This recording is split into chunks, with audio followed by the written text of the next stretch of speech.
प्यारे साथियों, स्वागत है आपका आज के इस वीडियो में। आज हम लोग वहीं से शुरू करेंगे जहां पर अपन ने पिछला वीडियो छोड़ा था। उसके पहले एक छोटी सी रिक्वेस्ट कर देता हूं यार आपसे, अगर आपको वीडियोस अच्छा लगता ही है, अगर इतने सारे व्यूज़ आ ही रहे हैं अब से मतलब एक एक दिन में, तो यार फिर लाइक्स इतने कम क्यों होते हैं, कॉमेंट्स इतने कम क्यों होते हैं। तो बस इतनी सी रिक्वेस्ट करूँगा आपसे, शेयर करो जितना कर सकते हो। और आपको सरप्राइजेस जो हम कह रहे हैं मिलने ही वाले हैं, हम काम कर ही रहे हैं यार इस तरफ, सेटअप्स वगैरह, और समझते हो आप भी आई गेस इस चीज़ को। तो आप प्लीज़ और प्लीज़ क्या करो, लाइक शेयर सब्सक्राइब कमेंट, और लिखोगे नहीं तो हमको पता कैसे चलेगा, और मोटिवेशन भी तो मिलेगा ही ना। निखिल सर कितना ऑसम पढ़ाते हैं मैथमेटिक्स, और आप भी सब जानते ही हो यार अब तो। चलो आ जाओ, तो अपन शुरू करते हैं। पिछले वीडियो में अपन ने छोड़ा था कि सहसंयोजी आबंध और आयनिक आबंध में फ़र्क क्या है। मैंने आपको बोला था कि मैं अगले वीडियो में आपको कंपेयर करके दिखाऊंगा। तो आज के वीडियो में पहले तो अपन इसके बीच में फ़र्क समझने वाले हैं, आयनिक यौगिक, आयनिक कंपाउंड्स, और जो हमारे सहसंयोजी यौगिक होते हैं उनके बीच में फ़र्क क्या है। लेकिन ये जो शुरू वाला हिस्सा है ना, आपको किताब में इस तरह से नहीं मिलेगा। मतलब ये जो हमारा चौथा चैप्टर है उसमें ये वाली चीज़ इस तरह से जैसे मैं लिख के बता रहा हूँ आपको ऐसे नहीं मिलेगी। केवल और केवल इसके बारे में बताएगा, और वो भी थोड़ा छुपा छुपा लिख करके बताएगा। तो मैं आपको एक साथ क्यों बता रहा हूँ, उसके पीछे कारण है कि ऐसा नहीं है कि ये चीज़ मैं आपको फालतू में पढ़ा रहा हूँ। ये जो है हमारा जो तीसरा चैप्टर है ना, मेटल नॉन मेटल, उसमें धातु धातु में है ये चीज़। तो मैंने बस क्या किया है, दोनों चीज़ों को मैं साथ में लेके आ गया हूँ ताकि आपका मैं कंसेप्ट क्लियर कर सकूँ कि भाई ये इस तरह से अगर आप समझ लोगे ना तो प्रॉब्लम नहीं आएगी, और आप कि एकदम क्लियर हो जाएगा, कहीं भी लिख करके आ जाओगे। क्लियर है बात। तो पहले आपका करेंगे फंडा क्लियर, फिर उसके बाद हमें चलना है कि भाई जो सहसंयोजी आबंध बना रहा है कार्बन, जिसके लिए हम लोग पढ़ रहे हैं, तो वो कैसे है, मतलब उसको दिखाएं, कैसे दिखाएं, तो क्या मतलब लिख के कैसे, ड्रॉ करके कैसे दिखाएं उसको। तो उसके लिए जो हमारे पास एक संरचना होती है या जो स्ट्रक्चर बनाते हैं हम लोग, जो ड्राइंग करते हैं, वो कहलाती है हमारी इलेक्ट्रॉन डॉट स्ट्रक्चर या इलेक्ट्रॉन बिंदु संरचना। क्लियर हो गई ये बात। तो हम थोड़े वो इलेक्ट्रॉन बिंदु के जो स्ट्रक्चर है वो बनाने की कोशिश करेंगे। फिर उसके बाद हमें ये समझना है कि भाई कार्बन इतना खास क्यों है, और कार्बन के कुछ एक अपर रूप होते हैं, मतलब कार्बन के और भी रूप होते हैं हमारे चारों तरफ। तो थोड़े बहुत वो रूप भी अपने को समझने हैं। तो देखो वीडियोस अब होंगे लंबे, अपने अपने लेक्चर्स चलेंगे अच्छे से, सिलेबस करना है इस बार अपने को बहुत अच्छे से, और एक भी डाउट नहीं छोड़ूंगा मैं आपका, एक एक क्वेश्चन को पकड़ पकड़ के करेंगे अपन। तो कॉपी पेन साथ में रखना, शुरू कर दो। तो सबसे पहले सहसंयोजी आबंध की परिभाषा देखो, समझो कि भाई वो आबंध जिसमें क्या हो रहा है, परमाणुओं के बीच में इलेक्ट्रॉन के युग्मों की साझेदारी हो रही है। युग्मों, युग्मों बहुत जरूरी शब्द है, कैसे क्लियर हो जाएगा थोड़ी देर में। युग्म का मतलब क्या है, जोड़ा। तो जोड़े की शेयरिंग हो रही है, साझेदारी का मतलब क्या है, शेयरिंग। जोड़े की शेयरिंग हो रही है, ये ध्यान रखो, बात खत्म। जोड़ा क्या, कौन सा जोड़ा, इलेक्ट्रॉन का जोड़ा है, अभी थोड़ी देर में क्लियर करेंगे। दूसरा, अगर आयनिक बंध की परिभाषा देखोगे तो किताब में हो सकता है आपको थोड़ी, मतलब किताब में तो ऐसी ही मिलेगी लेकिन बाकी जगहों पर थोड़ी अलग मिलती है। तो ये आसान परिभाषा है कि भाई आयनिक बंध क्या है, वो बंध जिसमें आयनिक बॉन्ड क्या है, वो बॉन्ड जिसमें मेटल जो है, धातु जो है, वो क्या करता है, अधातु को, नॉन मेटल को इलेक्ट्रॉन दे देता है। तो दे देता है जब ऐसे इलेक्ट्रॉन, तो उसके कारण आयनों का निर्माण होता है, धनात्मक और ऋणात्मक, और वो दोनों आयन पास में आके चिपक जाते हैं एक दूसरे से, क्योंकि अलग अलग जो आवेश हैं वो दूसरे को आकर्षित करते हैं एक दूसरे को।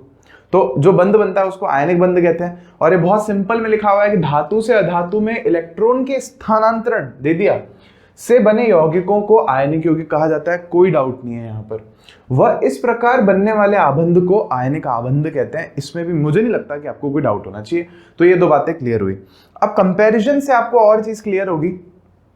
क्वेश्चन एग्जाम में सीधा आएगा कि आयनिक यौगिकों के रासायनिक गुणधर्म लिखो, यहां बोलेगा सहसंयोजी यौगिकों के रासायनिक गुणधर्म लिख करके दिखाओ। प्रॉपर्टीज, गुणधर्म माने तो प्रॉपर्टीज, गुण, और ऐसा भी बोल सकता है कि दोनों की तुलना करके बता दो। तो देखो सबसे पहले है अपने पास आयनिक यौगिक। आयनिक यौगिक का उदाहरण क्या है, हमारे पास नमक है और चूना, बिना बुझा चूना, है ना। तो ये दो चीजें इसके उदाहरण है हमारे पास में। पहले पॉइंट में हम कह रहे हैं कि जो आयनिक यौगिक है ये विलयन में अथवा गलित अवस्था में विद्युत का चालन करता है। ये कौन सा इसकी प्रॉपर्टी ले रहे हैं अपन, कौन सा गुणधर्म ले रहे हैं, रासायनिक। ये बात याद रखना। तो रासायनिक गुणधर्म पहला क्या है कि इसको जब आप पानी में घोल दोगे गलित अवस्था में, या फिर इसको पिघला दोगे आप, तो क्या होगा, ये विद्युत धारा का चालन करने लग जाएगा। क्लियर हुई ये बात? मतलब जैसे नमक ले लो आप, नमक डब्बे में है, बर्तन में ले लिया आपने, और मान लो आपने सेल वे ले लिया बड़ा वाला 3-4 वोल्टेज का, ऐसे ले लो, 1-2 जोड़ लो, फिर उसमें तार जोड़ दो, बल्ब बल्ब लगा दो बीच में, और दोनों तारों के जो सिरे है ना वो नमक मिला के डुबाओ, तो करंट जो है उसमें से कंडक्ट नहीं होगी। लेकिन आप क्या करो, पानी लो, पानी में नमक घोल दो, 5-6 चम्मच घोल दो आधा लीटर पानी में, फिर उसमें क्या करो आप, दोनों जो है अपने पास तार के जो टर्मिनल हैं, जो सिरे हैं, वो पूरा सर्किट बना करके उसमें ले आओ, तो जो है करंट उसमें से चलने लग जाएगी। बहुत सारे वीडियो हैं इंटरनेट पे, और अगर आप कहोगे तो कर भी लेंगे अपन, लेकिन कोई बड़ा एक्सपेरिमेंट नहीं है। तो नमक के पानी में क्या होगा, करंट जो है चलने लग जाएगी। और ये देखो गलित अवस्था में कहने का मतलब क्या है कि गलित का मतलब आप यूं समझो, अगर हम नमक को पिघला दें मान लो, तो पिघलाना है, मतलब अपन ये घर पे नहीं कर सकते। जैसे पिघलाने के लिए गलनांक जो है नमक का, जो हमारा मेल्टिंग पॉइंट है वो कितना है, 1074 केल्विन। तो भाई बहुत ज़्यादा है ये, मतलब अगर आप इसको ऑन एन एवरेज अगर मैं रफली भी बोलूँ तो 800 डिग्री सेल्सियस कहाँ से ला सकते हैं अपन घर पे। अगर अपन घर पे तवे पे उसको गर्म करने बैठ जाएंगे ना रसोई में नमक को, तो भाई कितना ही दे लोगे टेम्परेचर, 50, 60, 70, 80 डिग्री सेल्सियस से तो ज़्यादा नहीं जाएगा, 100 से ज़्यादा तो नहीं जाएगा ना। तो ये हम घर पे नहीं कर सकते, पिघला नहीं सकते घर पे इसको। तो गलित अवस्था में, मोल्टन स्टेट में भी ये है कि वो विद्युत धारा का चालन करेगा। ये बात क्लियर हुई आपको? तो पहला पॉइंट है कि भाई सॉलिड अवस्था में नहीं, लेकिन गलित अवस्था में या विलयन की अवस्था में विद्युत का चालन करेगा। कौन सा? आयनिक यौगिक। ये है आयनिक यौगिक। दूसरा पॉइंट क्या है, गलनांक एवं क्वथनांक उच्च होते हैं। तो गलनांक और क्वथनांक दिख ही रहा है, गलनांक पिघलने वाला पॉइंट, मेल्टिंग पॉइंट, और क्वथनांक उबलने वाला पॉइंट है, बॉइलिंग पॉइंट। तो ये दोनों ही बहुत ज्यादा है, बहुत ही ज्यादा है यार। आप सोचो ना, अगर आपको नमक को इतना गर्म कर दो कि आपको क्या वो हवा में उड़ जाए, गैस बन जाए, तो वो क्वथनांक हो गया। 1686 केल्विन किसको बोलते हैं? बहुत ज्यादा है यार, बहुत ज्यादा। समझ रहे हो, 1400 डिग्री सेल्सियस। तो इतना नहीं दे रहे अपन उसको, लेकिन हाँ हमें, हमारे पास डेटा है ये चीज का। अब ये चीज है ना, यहाँ कंपेयर करेंगे तो आपको फायदा है, आपके दोनों टॉपिक क्लियर हो जाएंगे यार, फ्री फुकट में दोनों टॉपिक क्लियर साथ साथ ही। मतलब तो देखो सहसंयोजी यौगिक क्या है हमारे पास में, अधिकांश तो यौगिक जो है विद्युत के चालक ही नहीं होते, बात ही खत्म करो। जो कार्बन के बहुत सारे कंपाउंड्स हैं, जो हमारे खास चीज है, ये खास चीज पढ़नी है अपने को, तो ये चालक ही नहीं होते, बात खत्म। कुछ एक होते हैं एक्सेप्शंस, लेकिन अधिकांश नहीं होते। फिर हम कह रहे हैं गलनांक व क्वथनांक आयनिक यौगिकों की तुलना में काफी कम होते हैं। यहां हमने बोला था गलनांक और क्वथनांक उच्च है, यहां हम बोल रहे हैं काफी कम होते हैं। तो देखो कितने कम होते हैं। मीथेन है हमारे पास में, तो मीथेन CH4 फॉर्मूला होता है इसका।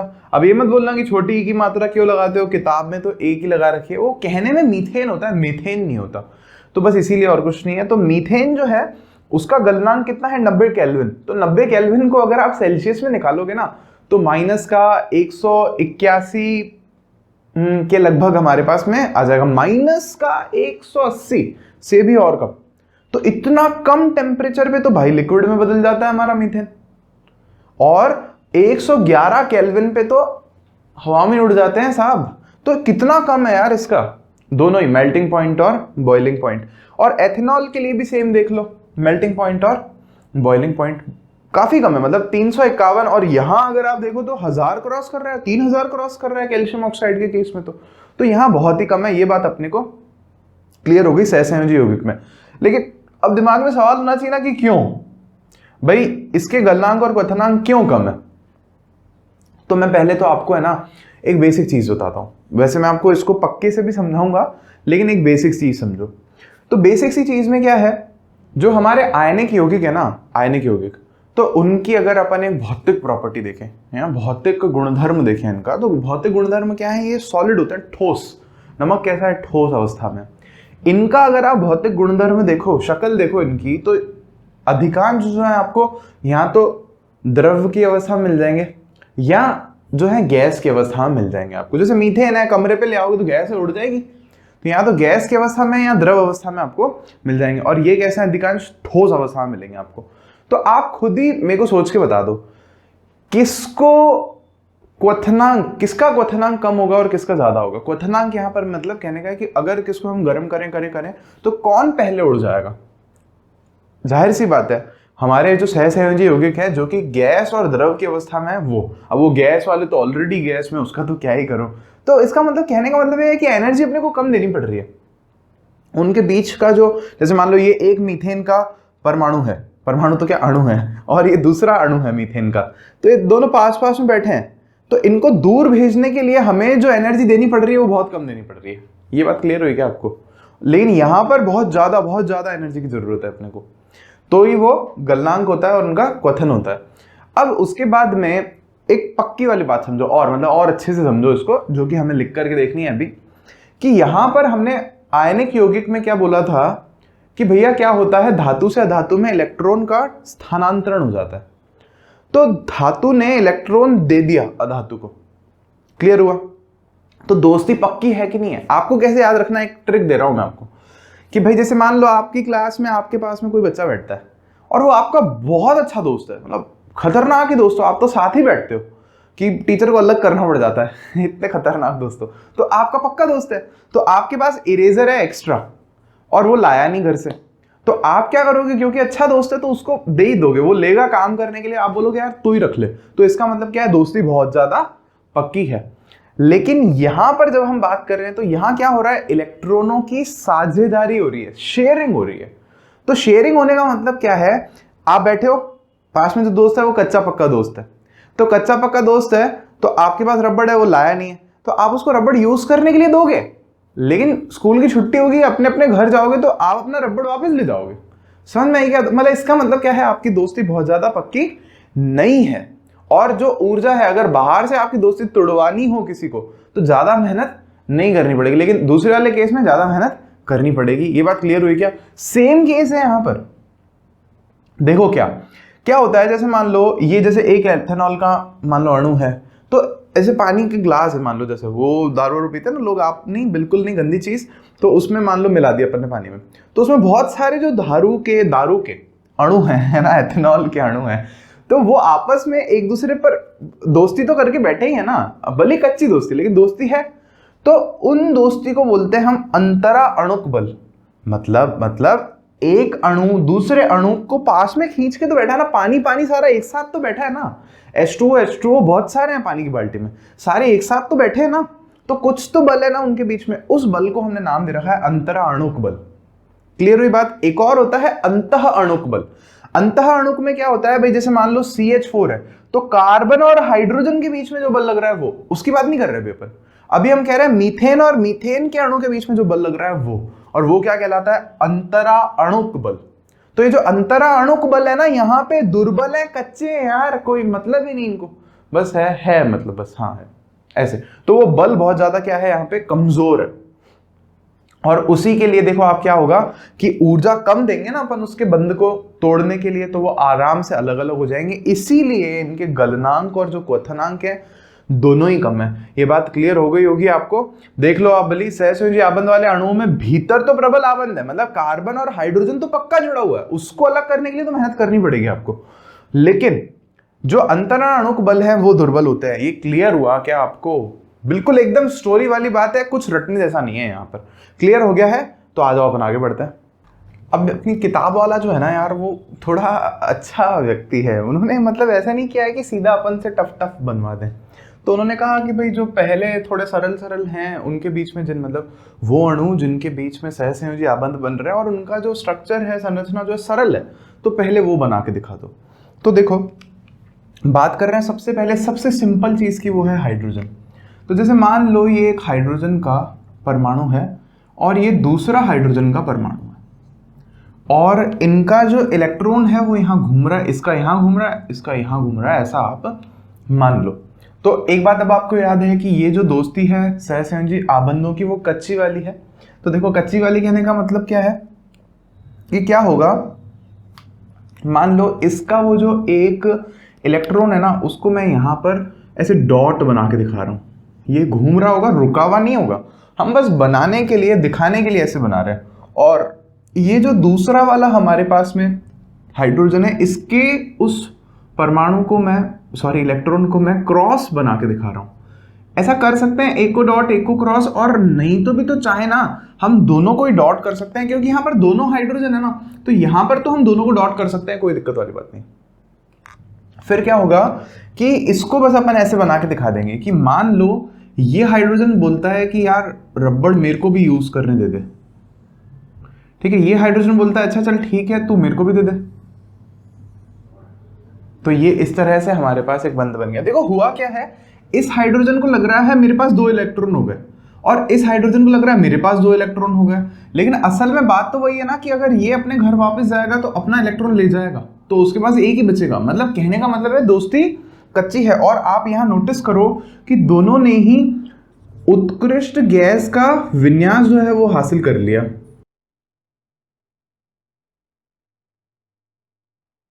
तो हीलियम के बाहर वाले कोश में 2 इलेक्ट्रॉन होते हैं ना, इनके भी 2-2 हो गए, बात खत्म हो गई। दोनों को लग रहा है हमारे 2-2 हो गए, और यही करना था अपने को। क्लोरीन अगर आप देखोगे तो क्लोरीन आता है दोस्तों 17 नंबर पे। तो इसके पास जो इलेक्ट्रॉन है, क्लोरीन के पास 17 इलेक्ट्रॉन है। तो 17 का अगर आप विन्यास देखोगे तो 2, 8 और 7 इस तरह से इलेक्ट्रॉनिक विन्यास इसमें आप जमाओगे। तो मैं आपको एक चीज यहाँ कह रहा हूं कि हमें जब हम इलेक्ट्रॉन बिंदु संरचना बनाते हैं तो केवल और केवल बाहर वाले कोश को ही बनाना होता है, सबको नहीं बनाना होता। ये बात एक और आप क्लियर कर लो। अब देखो क्या होगा कि क्लोरीन लिया, जैसे अपन ने मान लो एक क्लोरीन यहां पड़ा है, तो बाहर वाली कक्षा में इसके कितने इलेक्ट्रॉन है? 7 है ना, तो मेरे को यहाँ 7 इलेक्ट्रॉन्स बनाने हैं। तो इस वाले एग्जाम्पल में चलो मैं आपको मान लो क्रॉस क्रॉस बना के दिखा देता हूँ। 2 और ये हो गए आपके 5, 4 और ये हो गए आपके 6। अब एक और, अब वो एक और मैं जानबूझ के इधर बना रहा हूं। और अब देखो क्या होगा कि एक मैंने इधर क्यों बनाया, क्योंकि असल में दूसरे क्लोरीन के साथ भी इसको कितना ही चाहिए, एक की शेयरिंग करनी ना, एक ही तो कम है ना, इसके पास 7 ही तो है। 8 अगर हो जाएंगे तो इसका जो बाहर वाला कोश है जो वो भर जाएगा ना, बात खत्म हो जाएगी। तो उस केस में क्या होगा कि एक और क्लोरीन आएगा यहां पे, और यहां उसके अपन बना देंगे इलेक्ट्रॉन्स। ये तो अलग ही चल रहे हैं, बस इसको अब क्या लगेगा कि वाह यार ये तो मेरा बहुत अच्छा दोस्त है और इसने मुझे अपना इलेक्ट्रॉन दे रखा है, अपना रबड़ काम में लेने के लिए दे रखा है, और ये भी सोचेगा इसने मुझे दे रखा है, तो दोनों का काम हो गया। अब आप अगर इस क्लोरीन के भी गिनते हो इलेक्ट्रॉन तो 6 और 2 8 हो जाएंगे, और इसके भी गिनते हो तो 6 और 2 8 हो जाएंगे, बात खत्म। सेम तरह से यहां ऑक्सीजन के लिए अगर आप देखोगे तो ऑक्सीजन के पास में कुल कितने इलेक्ट्रॉन होते हैं, तो कुल होते हैं हमारे पास में यहां पर 8 इलेक्ट्रॉन्स। और इलेक्ट्रॉनिक विन्यास अगर आप देखोगे तो 2 और 6, तो बाहर अपने को कितने बनाने हैं, कुल मिलाकर के 6। लेकिन आप यहां नोटिस करोगे तो इसको कितने इलेक्ट्रॉन्स की जरूरत है, 2 कम है ना। जो L इसका कोश है उसको पूरा करने के लिए, L ऑर्बिट को पूरा करने के लिए 2 इलेक्ट्रॉन कम है इसके पास में। तो यहां पर जो शेयरिंग है वो कितने इलेक्ट्रॉन की होगी, 2 इलेक्ट्रॉन की। और टोटल कितने हैं, 6। तो 4 आप यहां बना दो, जैसे मान लो कि अपन ऐसे बना देते हैं, 4 यहां बना दिए, 2 यहां बना दिए, टोटल 6 हो गए, और इसके भी टोटल 6 बना दिए। अब शेयरिंग करवा दो बस, तो इस तरह से शेयरिंग हो जाएगी। अब ये गोले यार थोड़े टेढ़े मेढ़े बन रहे हैं, लेकिन आप मेरे को पता है कि आप सब सही बनाओगे अपनी कॉपी में। और वैसे अभी मैं आपको थोड़ी देर में क्लियर कर दूंगा कि असल में गोले वोले बनाने की भी हमें कोई इतनी खास जरूरत नहीं होती। चलो आ जाओ।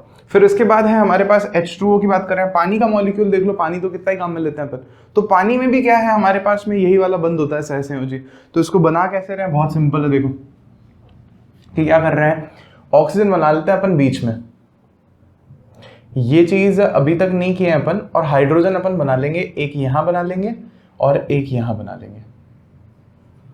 अब ऑक्सीजन के पास में कुल कितने हैं, बाहर 6 इलेक्ट्रॉन है।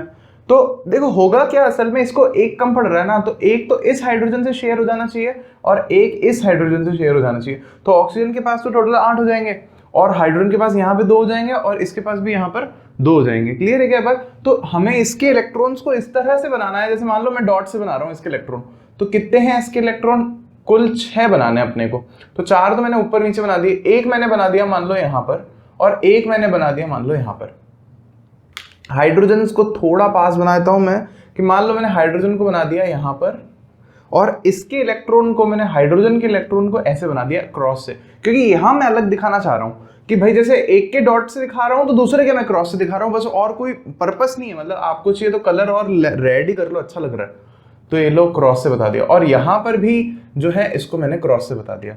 अब देखो बहुत सिंपल, क्या होगा, इस हाइड्रोजन को लगेगा, काम हो गया, इस हाइड्रोजन को लगेगा, काम हो गया, ऑक्सीजन क्या करेगा,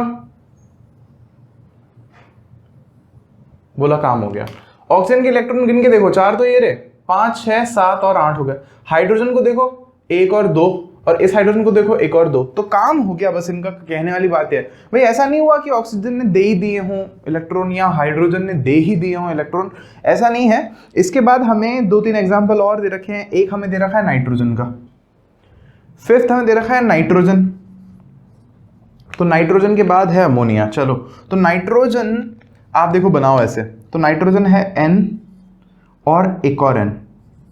अब मैं आपसे पूछ रहा हूं कि नाइट्रोजन के पास में कितने इलेक्ट्रॉन होते हैं, तो आप गिन के चेक कर लोगे। तो हमारे पास टोटल होते हैं यहाँ पे 7 इलेक्ट्रॉन। 7 में से क्या होगा, 2 तो पहले कोश में चले गए, और हमें यहाँ बनाने तो केवल आखिरी वाले कोश के ही होते हैं इलेक्ट्रॉन, तो 5 ही बनाने हैं अपने को। तो 5 बनाने हैं, तो मान लो मैंने ना 5 बनाने थे, तो मैंने 2 मान लो यहां बना दिए और 3 मैंने यहां बना दिए। और इस केस में भी अगर मैं देखूं तो मैंने 3 मान लो यहां बना दिए और मैंने 2 यहां बना दिए। ऐसा क्यों किया मैंने, क्योंकि इसको कितने 5 अगर कम है तो 8 करने ना, तो शेयरिंग कितने की करनी है, 3 की करनी है। तो उसके लिए बस इस तरह से गोले बनाने हैं। फिर अपने को इसको लगेगा, काम हो गया, इसको लगेगा, काम हो गया। यार ये वाला तो गोला कुछ ज़्यादा ही बदसूरत बना है मेरे से, लेकिन चलो आप थोड़ा, मुझे पता है सब्र रख के मेरे साथ बने रहोगे। फिफ्थ के बाद है सिक्स्थ है हमारे पास में, एंड सिक्स्थ वन इज दोस्तों अमोनिया NH3। तो अमोनिया में भी सिंपल बना लेते हैं अपन, एक तरफ नाइट्रोजन बना लेते हैं और 3 तरफ हाइड्रोजन बना देते हैं। अब 3 तरफ वो थोड़ा सिमेट्रिकल दिखाने के लिए मान लो मैंने एक यहाँ बना दिया, मान लो एक मैंने मान लो यहाँ बना दिया, एक मैंने मान लो ऐसे ट्राइंगल बना देते हैं अपन। फिर अब क्या होगा इसमें कि नाइट्रोजन को शेयरिंग करनी है इसके साथ 3, तो एक यहाँ और एक यहाँ, और हाइड्रोजन को भी शेयरिंग करनी है, तो एक यहाँ मान लो, एक यहाँ मान लो और एक यहाँ मान लो। अब अगर इनका केस देखें तो मान लो, चलो मैं ऐसे भी बना सकता हूं यहाँ पे गोला अगर मेरे को चाहिए तो।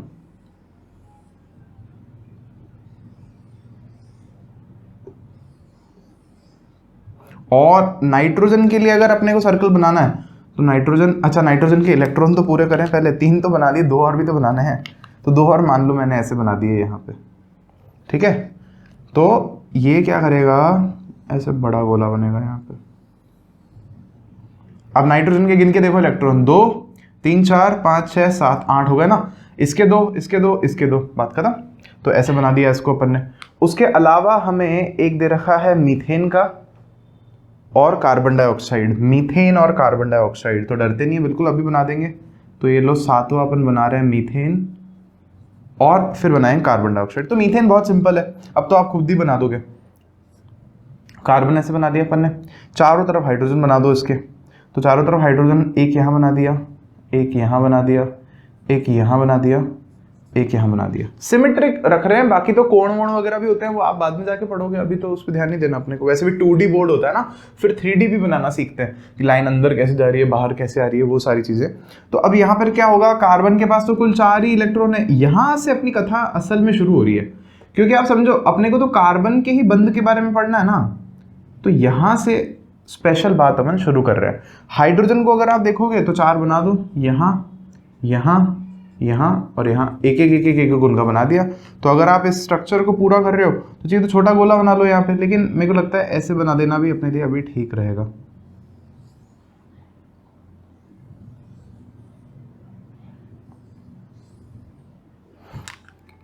और अगर कार्बन की बात करें तो कार्बन कहेगा भैया सब मेरा ही है। क्लियर हुआ? तो कार्बन के देख लो 8 हो गए और उनके 2 हो गए सबके। 7th और 8th है हमारे पास में कार्बन डाइऑक्साइड CO2। तो CO2 बना देते हैं अपन यहाँ पे जल्दी से। हीरा कार्बन, एक तरफ ऑक्सीजन यहाँ ले लेते हैं, एक तरफ ऑक्सीजन जो है यहाँ ले लेते हैं। और ऑक्सीजन के आपको सबको पता है, पहले ही बना चुके, टोटल 6 इलेक्ट्रॉन बनाना है अपने को। तो और शेयरिंग इसको करनी है 2 इलेक्ट्रॉन की, तो 2 यहाँ बना दो, 2 ऊपर बना दो, 2 नीचे बना दो, 2 यहाँ बना दो, 2 ऊपर बना दो, 2 नीचे बना दो। कार्बन के भी 4 बनाने अपने को, तो 2 की शेयरिंग यहाँ से करेगा, 2 की शेयरिंग यहाँ से करेगा, तो 2 यहाँ बना दो, 2 यहाँ बना दो, गोले बनाओ। ये तो हो गया हमारा ऑक्सीजन, ये फिर हो गया ऑक्सीजन, कार्बन, तो ये हमारा हो गया कार्बन। क्लियर? तो 8 हो गए। और यहाँ पर अब मैं आपको एक चीज़ यहाँ थोड़ी सी क्लियर कर देता हूँ जो कि हमें आगे पढ़नी है वापस से। तो अगर इस बंद को हम सिंपल लिख करके दिखाना चाहें ना, तो हम ऐसे लिखेंगे एच डंडी एच। ये डंडी को वैसे बोलते हैं हाइफन।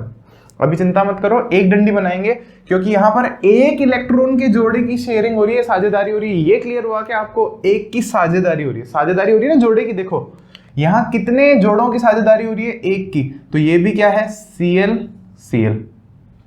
यहां देखो आप O2 है, तो O2 को आप देखोगे तो 2 इलेक्ट्रॉन मतलब 2 जोड़े हैं यहाँ पे, तो ऐसे बनेगा। और अगर आप H2O को देखोगे तो भी एक एक ही बंदा है। तो यहां लिख नहीं रहा हूं मैं वैसे तो देखा जाए, लेकिन आप इसको यूं लिखोगे, ठीक है। और यहां पर अगर आप इसको देखना चाहोगे ना, तो यहाँ 3 जोड़ों की साझेदारी हो रही है, 1 जोड़ा 2 जोड़ा 3 जोड़ा, मतलब 6 इलेक्ट्रॉन की साझेदारी हो रही है यहाँ पे। तो आप कैसे लिखोगे, 1 2 3, ऐसा 3 होगा ना साझेदारी।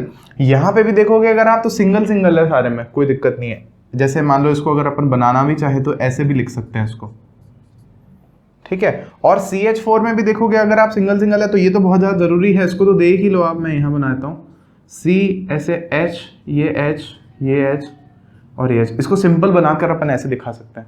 और अगर CO2 की बात करो तो यहाँ पर दोनों तरफ डबल डबल है, तो C फिर डबल बॉन्ड O फिर डबल बॉन्ड O, ऐसे बना करके दिखाओगे आप। क्लियर हुई ये बात आपको? अब उसके बाद हमारे को थोड़े क्वेश्चन दे रखे हैं, लेकिन मैं एक क्वेश्चन ले रहा हूँ अभी, तो उसके लिए मेरे को थोड़ी जगह चाहिएगी। उस जगह के लिए मैं उसको उधर से थोड़ा सा मिटा रहा हूँ।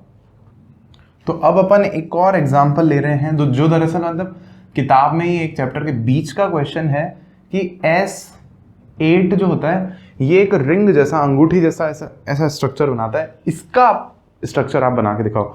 ये मैं आपको कह रहा हूँ, सारे जो भी इलेक्ट्रॉन डॉट स्ट्रक्चर अपने को चैप्टर में कह रहे हैं, सबसे मुश्किल यही वाला है। एक और क्वेश्चन है एक्सरसाइज का, वो बाद में लेंगे, लेकिन अब ये देखो। तो 8 आपको सल्फर बनाने हैं, तो सल्फर के बारे में पहले जान लो। सल्फर कितने नंबर पर आता है? तो सल्फर आता है हमारा, यहाँ लिख देते हैं ना, 16 नंबर पे आता है, ठीक है। तो इलेक्ट्रॉनिक विन्यास कैसे होगा इसका, 2, 8, 6।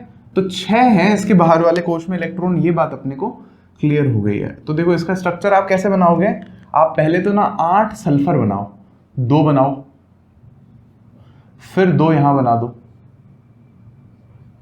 2 और यहां पर, और फिर 2 यहां पर। 8 हो गए, 4 और 4 ऊपर 8, ऐसे गोल जैसे बनाना था कि गोले जैसा बने। इसको मैं मिटा रहा हूं, बस आप ध्यान रखो कि 6 हमें बाहर वाले कोश में बनाने हैं, और सबका जो है हमें बाहर वाला कोश पूरा करना है। तो 6 इलेक्ट्रॉन बनाने हैं। तो 6 के लिए आप क्या करो, पहले तो ना नीचे वाले 2 और ऊपर वाले 2 के ऊपर 2 तो बना दो। यहां पर जैसे मैं बता रहा हूं वैसे ही बनाओगे ना, तो बिना देखे भी बन जाएगा। नहीं तो इसकी ड्राइंग करने में दिमाग का दही हो जाता है। और ये जो चारों साइड वाले हैं, इनके चारों तरफ 2 बना दो। भाई मैं बस ये कह रहा हूं कि शेयरिंग तो 2 की हो रही है ना, तो उस हिसाब से आप क्या करो कि ऐसा बनाओ जैसे आपको मैं कह रहा हूं। तो मान लो कि अब ये 4 हैं, इसके 2 और जो इलेक्ट्रॉन है ना वो यहां पर है, थोड़ा यहां बनाने और ज्यादा गोले थोड़े और शार्प बनेंगे।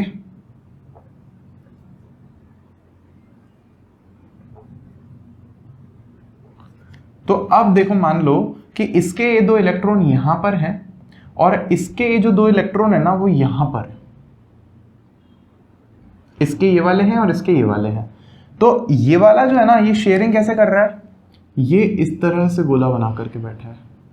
4 और 2 हो गए ना इसके पास। तो अब इसने क्या किया, 2 तो इसके यहां थे, 2 इस वाले की जो इलेक्ट्रॉन यहां पर हैं, ये उनके साथ में शेयरिंग करके बैठा है। तो उसके लिए इसने किस तरह से सर्कल बना लिया, इस तरह से। देखो 2 4 और ये 2 8 हो गए यहाँ पे। अब इसने क्या किया, 2 ये तो ये रहे इसके 2 इलेक्ट्रॉन, मान लो इस वाले के यहां पड़े, तो इसने इनके साथ शेयरिंग कर ली दोनों के साथ में। अब ये जो है इसके 2 तो ये रहे, लेकिन इस ऊपर वाले के 2 इलेक्ट्रॉन मान लो यहां पड़े, तो ये क्या करेगा, इस तरह से शेयरिंग कर लेगा।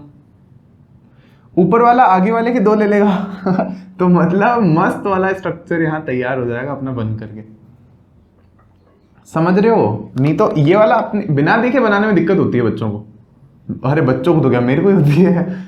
तो ये खतरनाक वाला स्ट्रक्चर, हालांकि ये पूछते नहीं एग्जाम में, लेकिन किताब में दे रखा है तो फिर मैं बता ही दूं ना आपको। और यहाँ पर फिर बना दोगे 2 इलेक्ट्रॉन्स आप बीच में, तो 2 बना दो, ये लो। और इसके साथ भी सेम केस करो, तो दोनों के लिए 2 पहले यहां बना दो, यहां पर और यहां पर। ये सॉरी ये नहीं बनाने ना, ये हैं ऑलरेडी है अपने पास यहां पर। और इसके लिए भी अगर आप देखोगे तो आप इस तरह से, तो ये हमारा सल्फर का जो है इलेक्ट्रॉन डॉट स्ट्रक्चर बन करके तैयार हो गया। रिंग जैसा शेप है, समझ गए होगे आप इसको देख करके। अब एक काम करते हैं, अभी के वीडियो में इतना ही, मिलते हैं आपसे अगले वीडियो में। लाइक शेयर कमेंट सब्सक्राइब करना प्लीज मत भूलना। मतलब मैं ऐसा चाह रहा हूं कि अगर 1000 लोग ये देख रहे हैं तो 1000 लाइक तो हो, 800 तो हो सकता है 100 200 को अच्छा नहीं लगे, लेकिन 800 तो लाइक्स हो। चलो मिलते हैं।